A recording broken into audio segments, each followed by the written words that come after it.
G'day guys, welcome back to another episode on my SC24 Chelsea career mode here on the channel. In this episode, we have lots to discuss because we do find ourselves in a very precarious situation at this point in the season, and I have 4 topics that I want to expand my thoughts on and share with you guys. The first one is going to be our standards and what our expectations should be for this squad of players that we've currently got.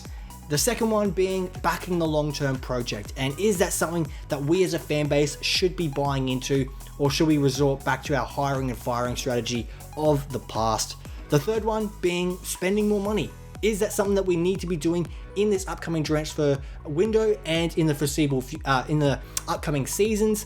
And the fourth one being our current injury situation, which is going to be causing lots of havoc for the rest of the season, I do feel. And in this episode, I'm going to be having the Everton game, which I just played, play in the background as I explore my thoughts and share them with you guys. Trying something a little bit different in this episode, and once that's completed, we will then play against Sheffield United, which we will doing in the Premier League this weekend.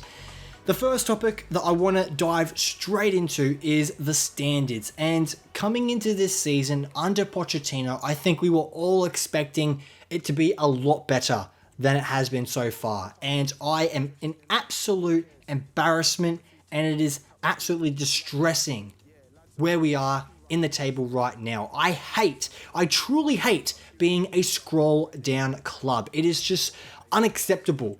And as a fan base, we just cannot tolerate being where we are because we have way too much talent at our disposal. We should be doing better. But at the same time, I think it's important to be able to take a step back and be objective about our current situation. And let's be real, since the new ownership has come in, it has been gutted from top to bottom. It is not the Chelsea that we once knew. You know, from behind the scenes changes with staffing and whatnot to on the field. The same team that we had, the team we had at this point last year was completely different to what we have now. The only players to have continued from the previous regime are Kepa, Chilwell, James, and Thiago Silva. That's it. It's crazy to think that many players have been filtered out and we've got that many new players. And as a result, it means that all these guys that have come from different countries and different cultures and have different languages are coming into a league and a country that is very foreign, and they just need time to adapt. Not only for them as individuals and as families, etc., but working together as a cohesive unit and as a team on the football field. And unfortunately, I think we've seen too much of it, too much inconsistency. And it's very frustrating to see, but it shouldn't be. It's not unexpected, I would say.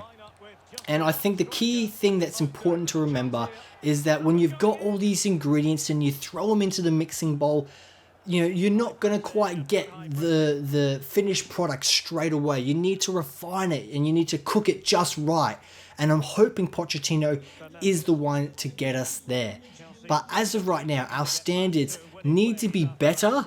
But at the same time, we as a fan base, we need to understand that with this young squad of players, there is going to be inconsistency as the season unfolds. And if we want to be competing for titles and being at our very best, it's about finding that consistency across the 38 games in a Premier League season. But in terms of our long-term project, which is something that I wanted to talk about specifically, and is it an idea that we should be buying into? Me personally, I think that yes, it's frustrating in the now, and a lot of times it's always a situation of, I don't care what you've done for me previously, I care about what you're doing for me in this very moment. And football is a very fickle business, and Pochettino has not exactly earned the trust of this Chelsea fan base in this current moment. There are lots of people that aren't quite sure if he's the right man for the job, and I would say I do fit in that category. However, I do think that this long-term project that has been assembled for us is going in the right direction. And I'm going to make a comparison to something that maybe a lot of my international fans won't understand, but me as an Australian, I follow the AFL, or the Australian Football League, this crazy sport that we have over here. And my team, from my boyhood, where I grew up, the Brisbane Lions, they are a team that in the early 2000s were an absolutely elite outfit. We won 3 grand finals in a row, making it to a 4th and unfortunately losing the 4th, but we were the best team of the early 2000s. And then once all our great players sort of retired or moved away from the club, we then had to go into a rebuild phase. And unfortunately, I was a little bit too young. I was sort of toddler basically when we had all that success. But I have basically grown up going through that rebuild phase. And it's only just now, as a 24-year-old, that my team, the Brisbane Lions, are really starting to find our footing and really come good. We've got the right coaching staff, we've got the right players, they've all developed at a steady pace, and we are now pushing for top honours. And we just made it into the grand final this year. We did lose it, unfortunately, which was truly heartbreaking, but we are definitely going in the right direction. And when I take that logic and apply it to the Chelsea Football Club, which you guys all love, I'm sure, as much as I do, it's important to remember that Rome wasn't built in a day, and that you have to lay these foundational stones that you can keep building on, these building blocks. And I think that we have done that. I think Bowley and co have done that very smartly. We've got some of the greatest up-and-coming players in the world, the likes of Mudryk, the likes of Enzo Fernandez and Casado and all that.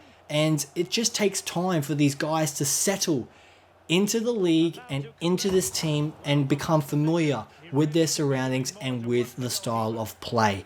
So I think it's important that we do have our sights set on success in the immediacy, in the short term, and still getting as many points and as many wins as possible, but also understanding that this project is not going to become elite until a couple of seasons down the road, once these players become familiar with their situation, but also get that chemistry fully cooking on the field. And it's something that I am buying into. I understand that a lot of fans don't have that patience, and under Graham Potter we were singing this same tune, we were all singing the same song. It's a long-term project, back the manager, and then it just got too much for us and Potter had to go.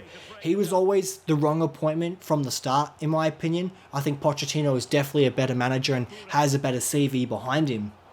But it still doesn't excuse the fact that what has been happening so far this season hasn't been good enough, especially with the talent at our disposal. And I don't care that we are the youngest team in the Premier League. We should be doing better. It's as simple as that. Now, the third topic that I want to discuss with you guys, and I want to hear your thoughts down in the comments below. Should we be spending more money in this upcoming transfer window? Because in my opinion, after spending £1 billion over the last couple transfer windows under this new ownership, it's ludicrous. We can't just keep throwing money at the problem and expecting things to change, because that's just not how football works. And whilst I sit in the boat of thinking we're one elite striker away from being a top tier team, I just don't think that we should be still buying players. I think our midfield, assuming everyone is fit and healthy and ready to play, is very solid. I'm happy with it, and whilst it could be better, I'm very excited by the prospect of seeing players like Ukachukwu and Kani Chukwemeka improve and get better and come into the team. I think our defenders, besides Thiago Silva, are all for the long term and going to be really solid for us. Obviously, players in the wide areas I'm also very comfortable with, even though there's a lot of news circulating around Twitter or X, whatever you want to call it, about Noni Madueke potentially leaving the club because he's unsettled. And I don't really know if I buy into that. It could just be more fake news that's circulating around the community. But Madueke is still a player that I think has lots of potential, and I would love to see him get a true chance in the team once he's fit and healthy. Unfortunately, spending more time on the sidelines than I would prefer, but it is what it is. So I don't think we should be going into this transfer window, which Pochettino has alluded to, that he wants to maybe dip into the market and buy and maybe sell some players as well. But I just don't think it's the answer. Spending money and just throwing all these resources at players when you don't have the correct development going on behind the scenes, because Bowley and the ownership have assembled this squad for Pochettino. They have passed the baton on to him. They've done great business. Well, great in the sense of acquiring players, maybe not so much in the sense that how much they spent for those players. I definitely think we overpaid for the likes of Cucurella and, you know, Fernandez and Casado, etc. But it's still the fact that they acquired those players, and now Pochettino has to take on the responsibility of improving them. And that is the job of a coach, and he needs to be doing that. Getting back to my original thought, spending more money, I don't think it's the answer. Will we spend it on an elite striker in this window? I don't think so, and I don't think we should, because I think this season needs to be focusing on developing Jackson and Brozier as our two potential long-term strikers. If we get to the end of this season and we still suck up front and we can't score goals, then maybe we could, dip our toe in the water and try and go after a Victor Osimhen or potentially an Ivan Toney if he hits the ground running when he returns from his ban. Only then should we be spending a shitload of money on another striker, because the reality is that there's not many top tier elite strikers in world football that are on the market right now. Erling Haaland is the best striker in the world. He's not going to leave Man City. Harry Kane just went to the Bundesliga playing for Bayern. And there's a couple other strikers that are halfway decent, but not on their same level. So there's the amount of elite strikers on the market is very slim. And I know Victor Osimhen has been doing very well in Napoli, and he could be the answer, but I just am not fully sold.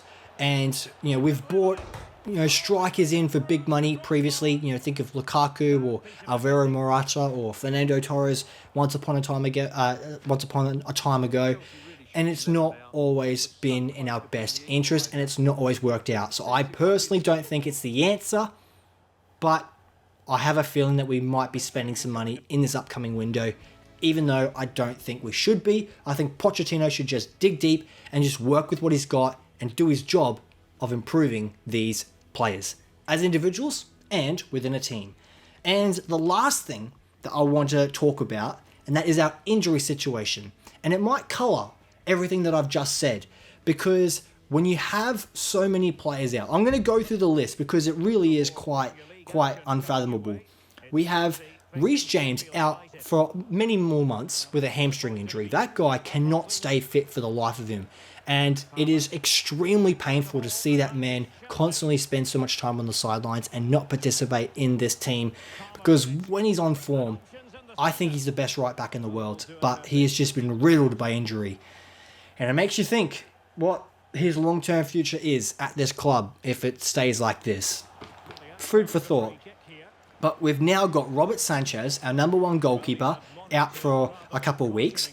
Marc Cucurella has now sustained an injury, and he's not going to be able to play, which was super annoying because he was obviously a design left back, but he could play as right back or as a makeshift centre back. So him, with that little bit of utility that he has, is now not going to be at our disposal, which is a huge problem for us. We obviously have Trevor Chalobah still recovering, Ben Chilwell, Carney Chukwuemeka, Wesley Fofana, who I'm still very excited to see return. Ukachukwu is also has sustained an injury and is continuing his rehabilitation program. Madueke, who's in the reconditioning phase and hopefully returning to training soon.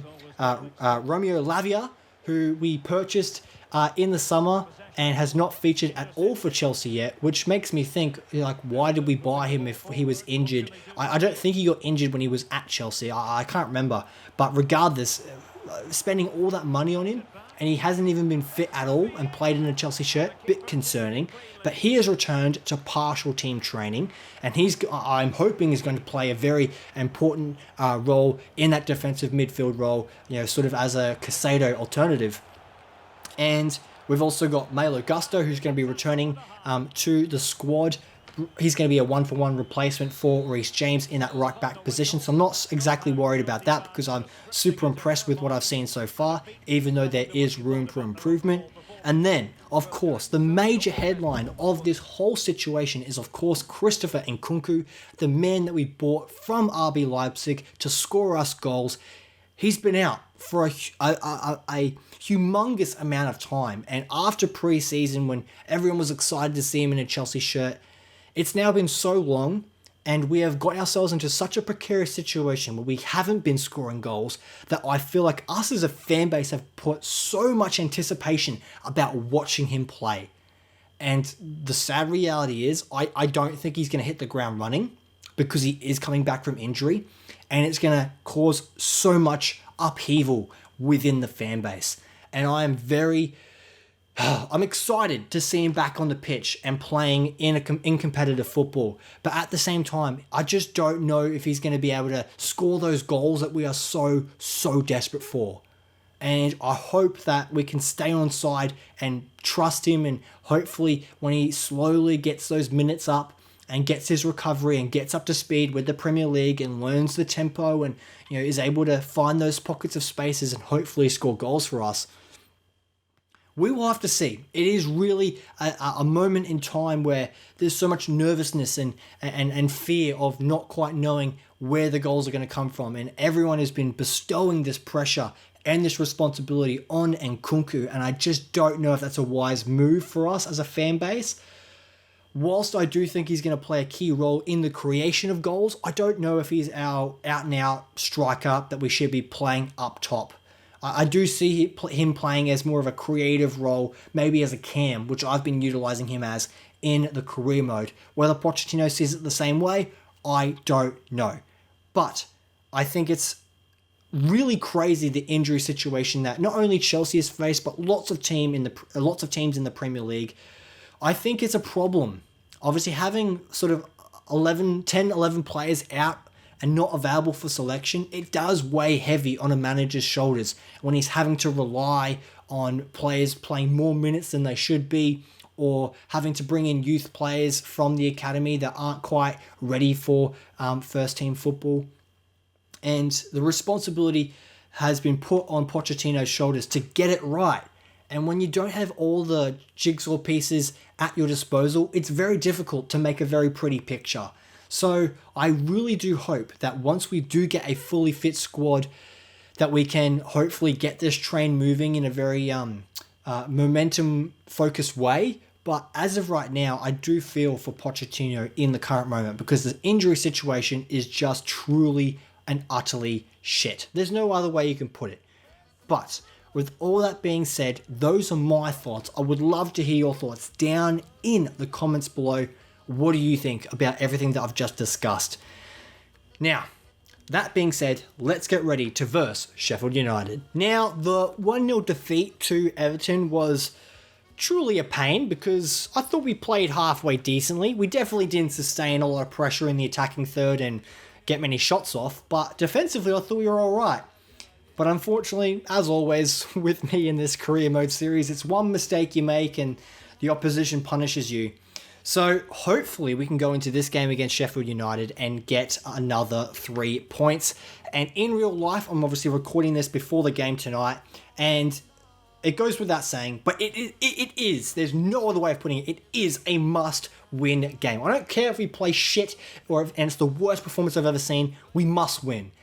Losing to bottom of the table Sheffield United would be an absolute embarrassment, and all of us fans would lose our minds, and the pressure would mount on Pochettino and the ownership, and just things would go from bad to worse. And if we do lose to Sheffield United, it would be on the caliber of embarrassment like it was when we lost to Southampton last season when they were bottom of the table. So going into this game, I am very comfortable with the side that we've got as of right now. I'm going to bring Madueke out because I don't think he's been hitting the heights that I expect from him. So Raheem Sterling is going to get into that right wing position. And I'm also going to bring Armando Broja into that number 9 position, because Jackson has not been getting many goal opportunities for himself. Because Broja has a bit more pace behind him, I'm going to have him as getting in behind as opposed to that target man role. The rest of the side is fully fit. I've been super impressed with a lot of players like Casado and Fernandez and Badiashile, who's been halfway decent since he's come into the team to replace Silva. And hopefully Mudryk can come up with another huge performance here. So let's get into this game up against Sheffield United at Stamford Bridge. No excuses to be losing this game. Oh, I'm nervous now. I'm not going to lie. Very, very nervous. We have to be winning this game, especially because they're a team that is got no wins away from home this season. They've got a new manager, so there might be that new manager bounce, but I don't care. I am expecting them to play a low block, which we have historically struggled with, but we must do better. It's as simple as that. And Mudryk has had his pocket picked in the center of the park there, and Raheem Sterling is going to have to clean up the mess, hopefully. Lands a tackle, but it goes out of play. Great pass. Great find for Nkunku there. He's made a run, but it's not quite worked out. Sterling has got some pace to accelerate into. Broja to Mudryk. The pass was terrible. Oh, here we go. Sterling. Oh, Broja again, clumsy with the touch inside. Oh, Casado tackling his teammate there. Not what we want.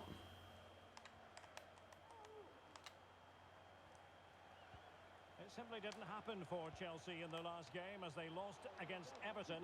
How might this one go, Stuart? James again.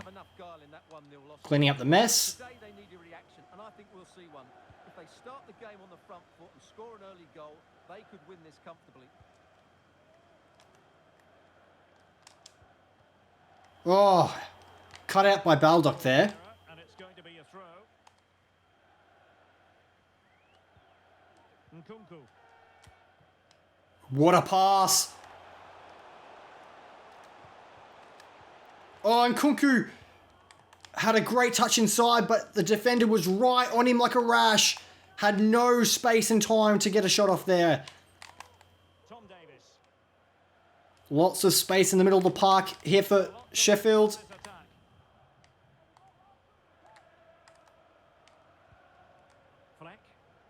It's broken down for them and they're caught in midfield and they've given it away.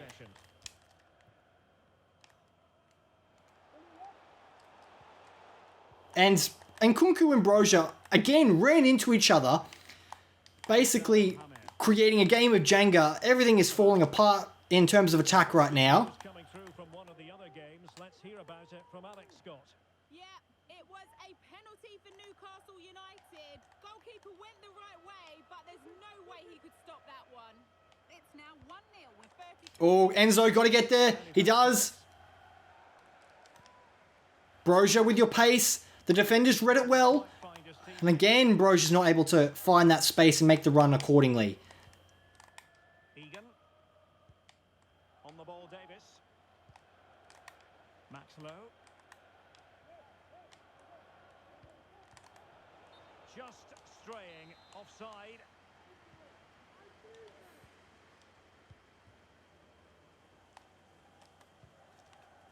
Sterling. And Sheffield United regaining possession.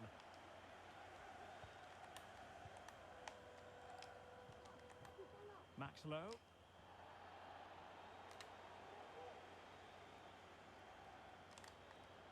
Really good build-up, but no end product. Trouble. And it's Tom Davis. Now he must favour the cross. Moving the ball effectively.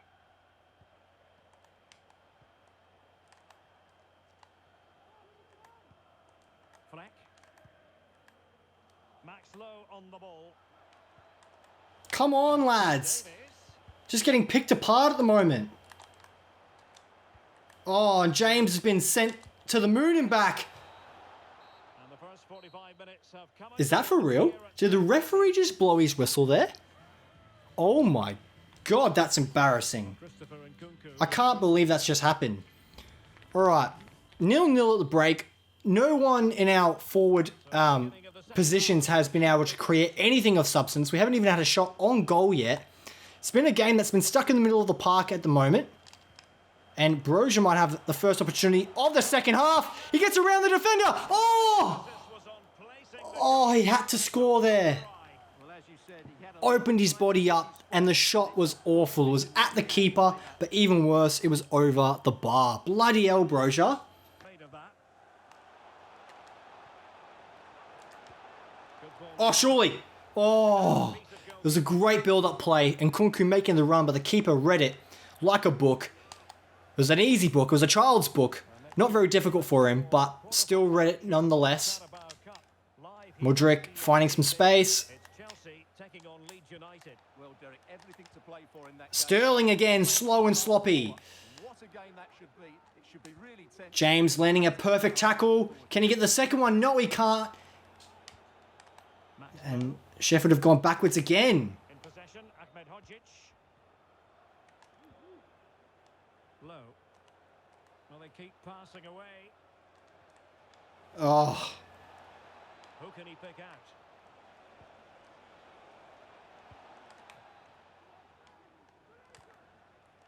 oh, mistake by Enzo. Mistake by Disassi. His body in the way. Caicedo. And news of a goal at the Etihad Stadium. Alex Scott. It's a goal for Oh, Cucurella. it was a ball Come on, got to protect the ball better than that. that fooled everyone, including the goalkeeper. They've pulled one back and now trail. I think the time for substitutions is now, Thank you very much. but I just don't quite know who to take off. A chance to knock No one's been corner kick. stupendous, but no one's been bad. So a personnel change then. Well, I think away properly. a change in the middle of the park. Chance here. Oh my bloody hell. Sheffield really piling on the pressure now. I think I'm going to take Fernandez off. And I think I'm actually going to bring on Conor Gallagher. Just have that bit of intensity in the middle of the park. Let's start with that. And hopefully it's enough to make a decisive impact on the scoreline. Because if we don't get that goal, we are in big trouble. Because a draw is not good enough. We must win. Especially because we have been losing so many games That we have as of recently. I just don't even understand how to explain that game. Fuck me, man. How do you miss that pass? could be threatening. That is a very fine challenge in difficult circumstances. Oh, Mudryk has to win. Cucurella. Oh my god, Badia Shield. Terrible pass. Right, I'm going to make another change. Maybe some fresh legs replacing Sterling might be the answer. I'm also going to put Nkunku up top and bring on Cole Palmer into that centre attacking midfield role. Coming up here. We just need something a little bit different creatively, I think. So hopefully one of them can make the difference. Although Cole Palmer, he is so lowly rated that I just don't know if the impact is going to come 20 minutes to in a game of FC 24 like it would in real life. Brewster. Really is a tragedy him being so lowly rated. Pass you just feel. Caicedo, get there. Oh, he's got it. Possession. Double tackle. Oh, great pass. Well, the defenders know they need Oh. to get tighter. Can't really allow runs. He was offside. Fuck me. What am I doing? I should have just gone by myself and taken Mudryk to the promised land. Unfortunately, I tried to sweat it across goal to an open Madueke, but he got himself offside. Egan. Okay, the game is ticking over now. We are running out of time. We need a winner. It is essential. Okay. Running it back.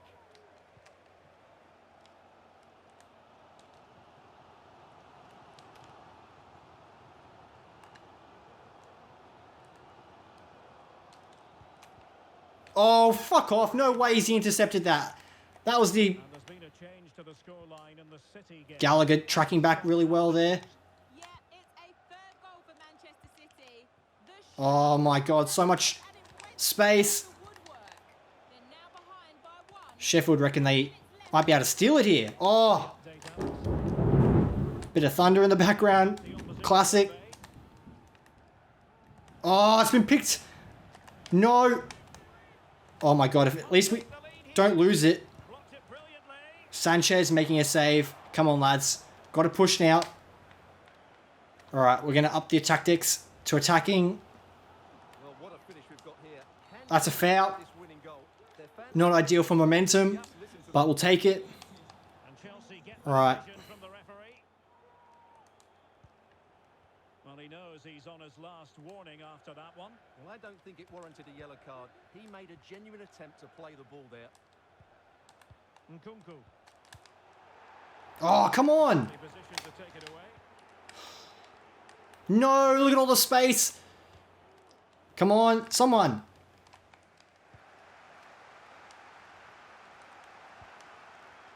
Come on, lads. Time situation. We are so much better than this side. This is unbelievable. I can't believe we're going to draw to this team.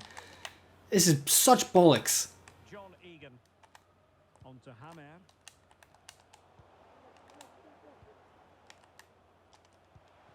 Oh, the pass from Palmer is not good enough. This is so embarrassing, man. Oh my God. What did you think of Chelsea's performance? Well, at least you guys can't accuse me of scripting or any of that BS.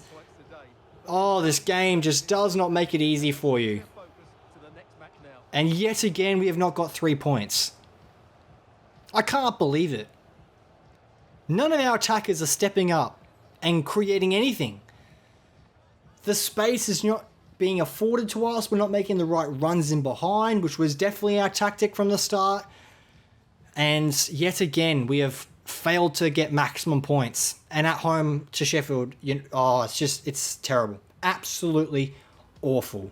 The month of December is always a busy month in the footballing calendar, and unfortunately it has not reaped much reward or much to celebrate, and we have yet to register a win on the board, which is severely disappointing. And if you've made it to this stage of the video, it means you're enjoying this series in some capacity, and for that I'm very thankful.